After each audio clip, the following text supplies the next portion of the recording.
gabi po sa inyong lahat. Okay lang po, Nandito maingay po kami. tayo ngayon sa bahay ni Mr. Adi. Okay lang, maingay kami. Kasama po natin ngayon ang isa sa mga hinahangan at Ayan, yung mga ginagawa ng ano. i-inspire ng karamihan sa atin. Si Mr. Melan Narciso, isang digital artist po. Sir, magandang gabi po sa inyo, sir. Magandang gabi naman. Sir, malaman po namin kung kailan po kayo nag-start sa photography. Nagsimula ako niyan siguro nung pinanganak ako eh. Tumedede pa na. Pa-photography na ako.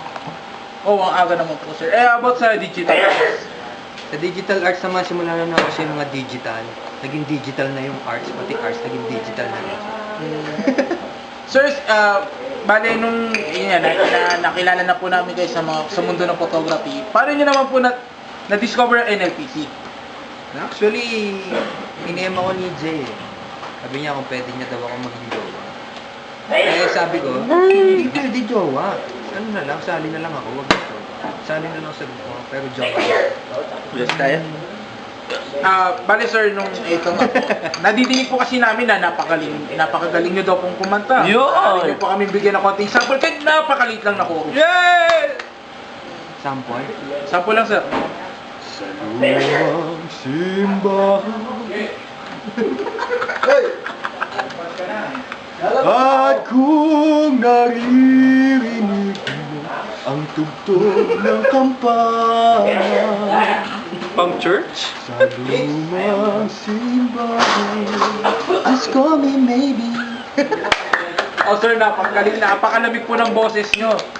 Sir, any tips po sa mga ating aspiring members na gustong matuto ng digital arts, katulad po na tinatahak nyo pong landas ngayon? That's seryoso na. Sa digital arts, dapat patience. Kailangan sa isang picture, magre-record ka dyan ng 3 to 6 hours. Oh my gosh, oh my gosh, oh my gosh, oh my gosh, oh my gosh! Oh my gosh, oh my gosh, oh my gosh, oh my gosh, oh my gosh! 3 to 6 hours bago ka makapag-produce ng isang magandang photo manipulated na picture.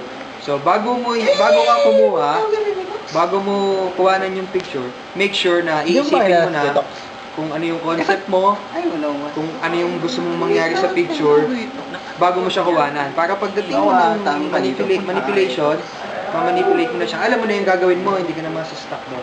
So usually, it takes time talaga para makapag-produce ng isang image na mamanipulate mo talaga. Okay sir, maraming salamat. Para sa mga gustong kayong maging kaibigan, maraming magtatanong sa inyo, meron po ba kayong Facebook? Sa Friendster, add nyo ako. Sa Facebook, Wala. O kaya search nyo na lang ako sa Google, lalabas sa pangalan mo. No. Melan Narciso na lang ako sir. Search nyo lang, Melan Narciso sa Google, andun na yun na. Ayun. Okay sir, maraming salamat po Sir Melan. Salamat din, Pare Mickey. May gusto po ba kayong batiin? Nabati ko yung asawa ko. Hi Kang, I love you. Okay guys, back to studio.